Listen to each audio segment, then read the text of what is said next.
Hi folks, this is Rose from In Rose's Garden, and today we're going to make a really simple pair of earrings using our SoftFlex Design Challenge Kit, Lovebug. Now these use the teeny little red roses. I think they're so cute, and we're going to just put them on some posts. I think they're going to be really pretty. Let's turn down and I'll show you what we're going to do. Okay, we have our ball head pins here, and I have a couple of posts.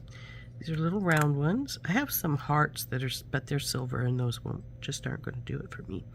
So we have the little red rose.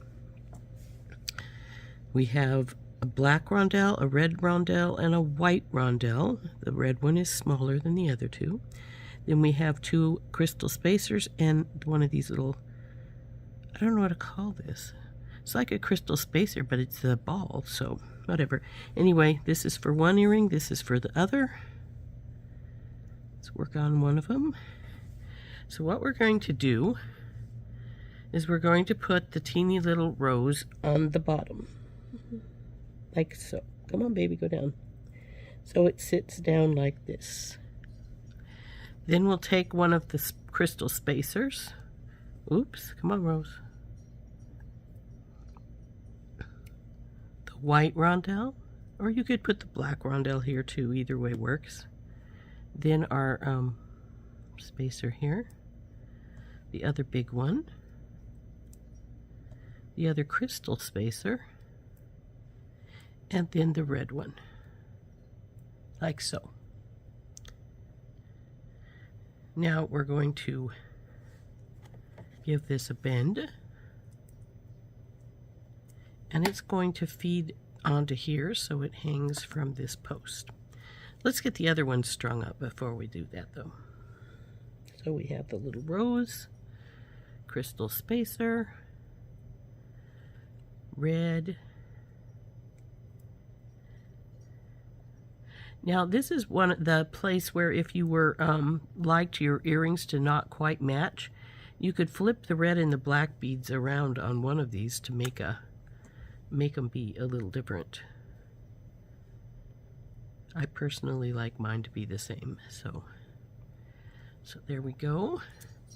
Now we have to get out our stepped bell making plier, and then we will wrap these up. So stick this in here, wrap it all the way around, drop it down and bring it over and straighten her up. We want to leave a bit of a gap here because we got to put our post in.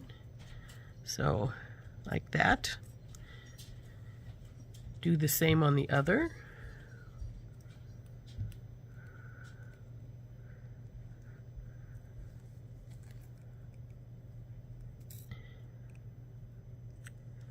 Now this one I left a bigger gap, so this is probably going to be easier. Now since these have no specific front and back, you can feed this in either front ways or backwards.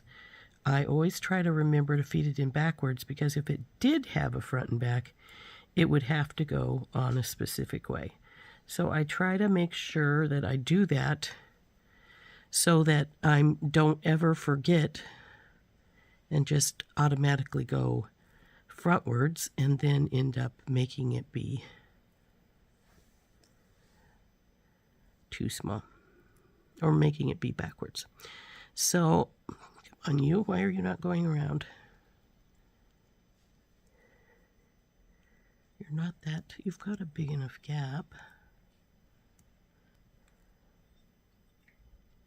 It should be there right now.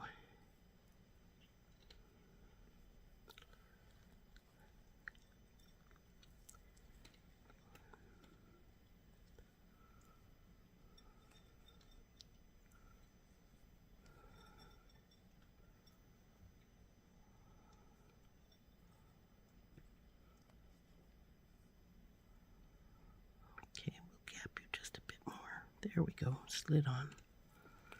So now that we've got that on, we'll take our pair of pliers and we'll grab these where they come together.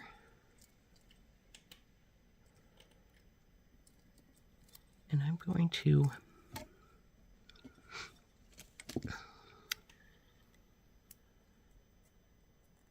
Move this wire up a little bit so it's not leaning downwards. I want it leaning straight across so that when it wraps, it will wrap the proper direction.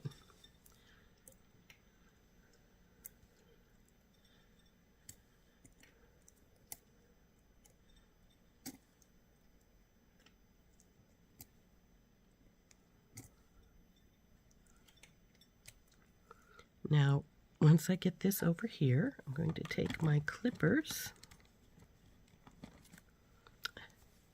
and I'm going to get this in here as well as I can and clip this little bit of wire off and then tuck this in. Now at this point I may have to get my other pliers out. Looks like I didn't need to though, to tuck this in the rest of the way.